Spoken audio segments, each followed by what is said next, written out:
in Benny Safdie's The Smashing Machine, the MMA drama that earned him the Silver Lion Award at Venice, trailblazing, undefeated combatant Mark Kerr simply can't conceive of losing. When asked by a Japanese interviewer about that possibility, he literally can't come up with the words. You can tell that he's trying, but Kerr might be the one case where the word lose really isn't in his vocabulary. That makes it all the more compelling when he finally does take an L and ends up in a death match against his own personal demons. The Smashing Machine has been earning raves, not just for Safdie in his solo directing debut, but also for star Dwayne "The Rock" Johnson. It is easily the best performance of Johnson's career, and while some will try to dismiss it because he's a former pro wrestler playing a fighter, his transformation goes beyond the physical bulk and the facial prosthetics. Gone is Johnson's bombastic nature, outsized personality, and booming voice.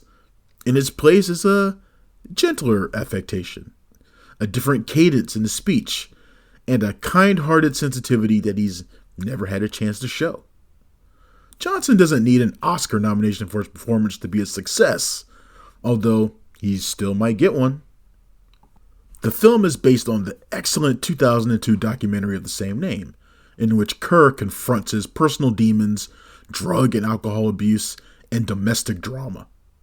Emily Blunt plays his girlfriend, Dawn, who has her own share of problems, not the least of which is mental instability, which makes concentrating on matches even harder.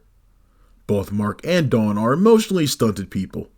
I mean, in this case, the film raises the question if his dedication to physical dominance has warped his emotional growth. When Mark talks about winning, he sounds like a kid who just scored a touchdown in Pee-wee football or something. I mean, that immaturity stretches to other parts of his life too, such as his preparedness for losing his first fight. He ain't ready, y'all, and not even his pal, fellow UFC fighter Mark Coleman, played by real fighter Ryan Bader, can help. Set from 1997 to 2000, The Smashing Machine covers just a small bit, but a pivotal period in Kerr's life and career. UFC was known as Pride at the time, and the fights were largely held in Japan. And if you think Johnson looks jacked, I mean, he looks bigger than he ever has. Normally, he looks like a kaiju stomping through Tokyo here.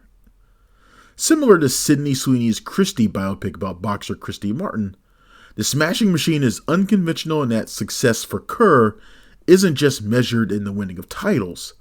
It's about learning to pick oneself up from defeat and surviving the punches life throws and will never stop throwing. Safdie's screenplay smartly observes the complexities of a relationship when only one has gone through rehab. Mark, free of the drugs and alcohol that dulled his constant pain, turns into an obsessive jerk, even chastising Dawn for not pruning a cactus the way he wants it.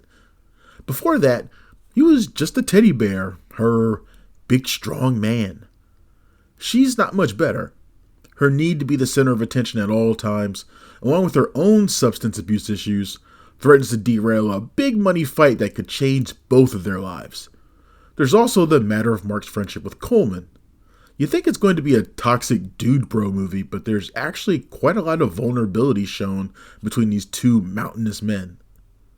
Johnson, shedding so many tears you'd think someone had forced him to rewatch Southland Tales, has multiple scenes where he appears weighed down by despair, and others where he's the happiest guy with a broken nose and cauliflower ears that has ever lived. Mark Kerr was the role Johnson was meant to play, and I'm not sure anyone else could have. The Smashing Machine is in theaters now, and it gets a 3.5 out of 5. Thanks for checking out the show.